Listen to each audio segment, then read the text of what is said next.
ಅಡ್ಡಿಯಾಗಿವೆ. ಇವತ್ತು ಮತ್ತೆ ಲೋಕಭವನಕ್ಕೆ ಹೋಗಿದ್ರು ಸರ್ಕಾರ ರಚನೆಗೆ ವಿಜಯ್ಗೆ ಅವಕಾಶ ಸಿಕ್ಕಿಲ್ಲ. ಅಷ್ಟಕ್ಕೂ ತಮಿಳುನಾಡು ರಾಜಕಾರಣದಲ್ಲಿ ಇಂದಾಗಿದ್ದೇನು ಅನ್ನೋ ಡೀಟೇಲ್ಸ್ ಇಲ್ಲಿದೆ ನೋಡಿ. ದಳಪತಿ ತಮಿಳುನಾಡಿನಲ್ಲಿ ಸುನಾಮಿಯನ್ನೇ ಎಬ್ಬಿಸಿರೋ ಜನನಾಯಕ ವಿಜಯ್ ಎಬ್ಬಿಸಿದ ಸುನಾಮಿಯಲ್ಲಿ ಡಿಎಂಕೆ ಎಐಎಡಿಎಂಕೆ ಕೊಚ್ಚಿ ಹೋಗಿವೆ. ತಮಿಳಿಗರ ಮನಗೆದ್ದು ಗದ್ದುಗೆ ಏರಲು ಹೊರಟಿರೋ ಇದೇ ವಿಜಯ್ಗೆ ನಂಬರ್ ಗೇಮ್ ಚಾಲೆಂಜ್ ಎದುರಾಗಿದೆ.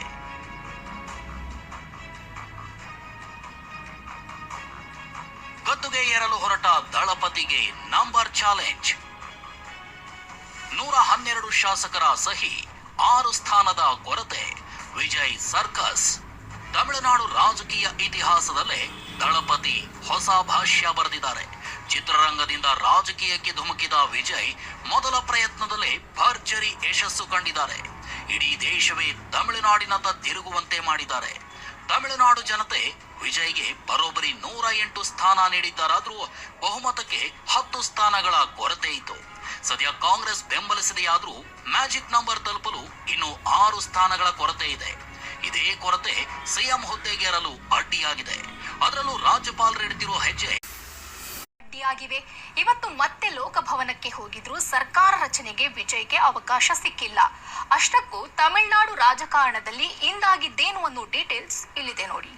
ದಳಪತಿ ತಮಿಳುನಾಡಿನಲ್ಲಿ ಸುನಾಮಿಯನ್ನೇ ಎಬ್ಬಿಸಿರೋ ಜನನಾಯಕ ವಿಜಯ್ ಎಬ್ಬಿಸಿದ ಸುನಾಮಿಯಲ್ಲಿ ಡಿಎಂಕೆ ಎಐಎಡಿಎಂಕೆ ಕೊಚ್ಚಿ ಹೋಗಿವೆ. ತಮಿಳಿಗರ ಮನಗೆದ್ದು ಗದ್ದುಗೆ ಏರಲು ಹೊರಟಿರೋ ಇದೇ ವಿಜಯ್ಗೆ ನಂಬರ್ ಗೇಮ್ ಚಾಲೆಂಜ್ ಎದುರಾಗಿದೆ.